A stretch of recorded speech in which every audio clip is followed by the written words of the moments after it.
Patreon crew! What's up, y'all? In this video, I'm giving you my top 3 tips for using a post outline while your dog is climbing. Now, I know what you guys are thinking. Andy, you did a video, we already know this.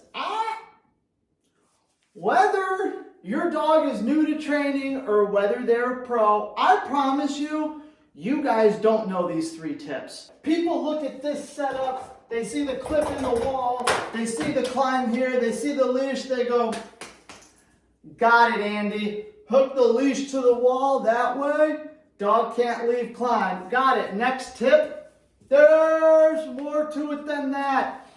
3 things specifically I'm going to show you in this video. You guys are going to absolutely love this.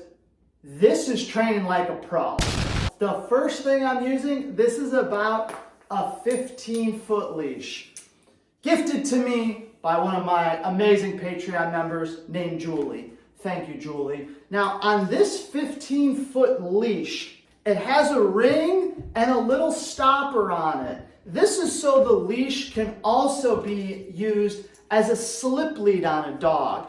But what this little ring and stopper can also do is be clipped on to your post out clip. So you don't just have one length, a hard line that's on that wall. It can be anywhere from a couple feet up to 15 feet if that's what you like.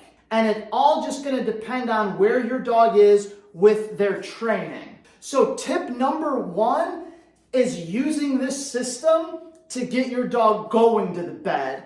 Tip number 2 and 3 are using this system to get your dog to stay on the bed. Now, without using the post out clip, I think everyone at this point knows how to use leash pressure to get their dog to go to climb. I'll show it right here in this clip. You want to say the command and you want to pressure the leash the direction the dog needs to go, aka the bed. And boom, look at that. Wonderful. We got it.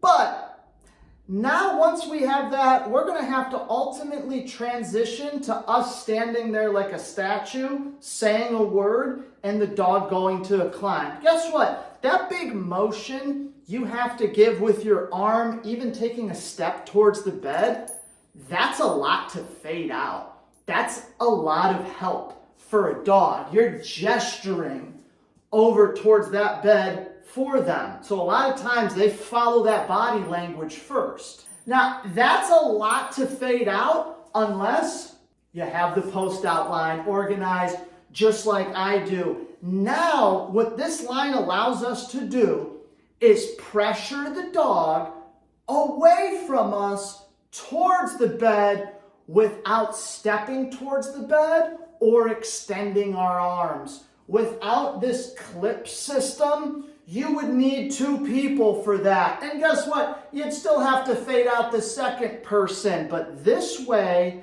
you pressure that dog right to the bed, you keep your feet in concrete, and it makes fading out that lure with your body to the bed so much faster and easier. Now, I will admit, with this pulley system, you can call it, some brand new dogs that have never seen it, they might get a little freaked out by that leash going in and out. So it may take a little work with some food getting them used to it, but it is a really effective method. Especially when we start incorporating our e-collar to mean go away from me to the bed, not come to me. Which you're gonna see some e-collar use in my 3rd tip. But before the 3rd tip, we gotta get into the 2nd tip. So when I have a dog that's new to climb, I'm gonna use my post outline, but the length is very specific, and this is my 2nd tip.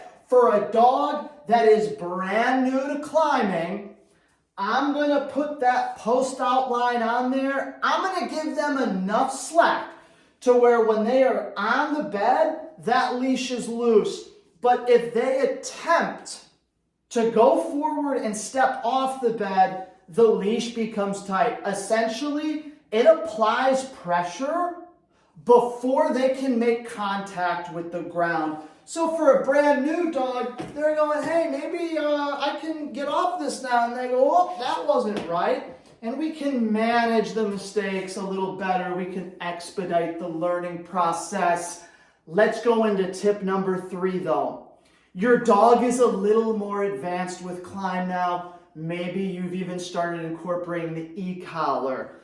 The length, the slack on that line for the dog needs to expand a foot or two so that now not only is the line loose when the dog is climbing, the line is still loose when the dog steps off the bed.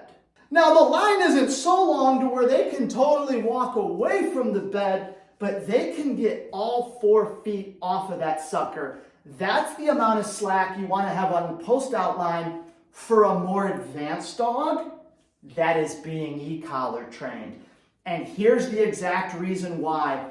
Step number 2, we're babying them a little more. We're preventing the mistake. We're coaching them before it happens. Well, tip number 3, it's big boy time. I want to use my e-collar to correct the dog and get him back on the bed. What the length of the line allows us to do is they can get that feeling of feet on the ground, they can feel that pressure, but the length of the leash, they cannot get any farther away from the bed. So they can't bail out over on that corner.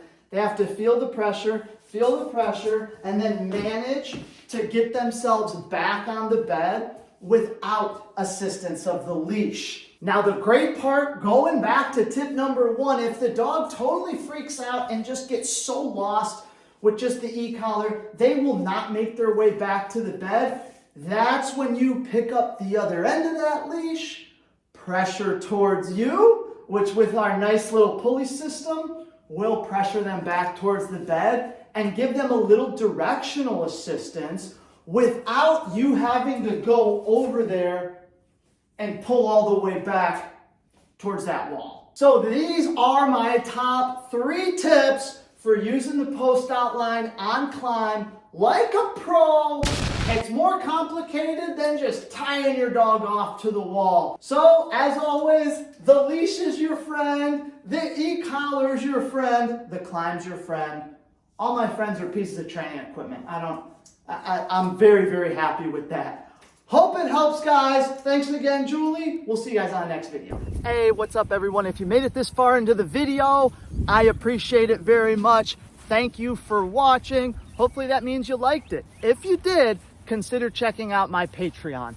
Patreon.com/Andy Kruger. It's basically a private YouTube channel. It's where I do most of my work these days. I post several new videos a week covering every topic in dog training you could possibly think of. You can join for free or you can spend a couple bucks a month, but make no mistake about it, this is an alternative to hiring a dog trainer, to sending your dog away to a board and train, to traveling to a seminar. We're getting great results over there, hundreds of different videos to choose from, all for a low monthly price. So head on over, patreon.com/Andy Kruger to check it out. We'll see you guys on the next video.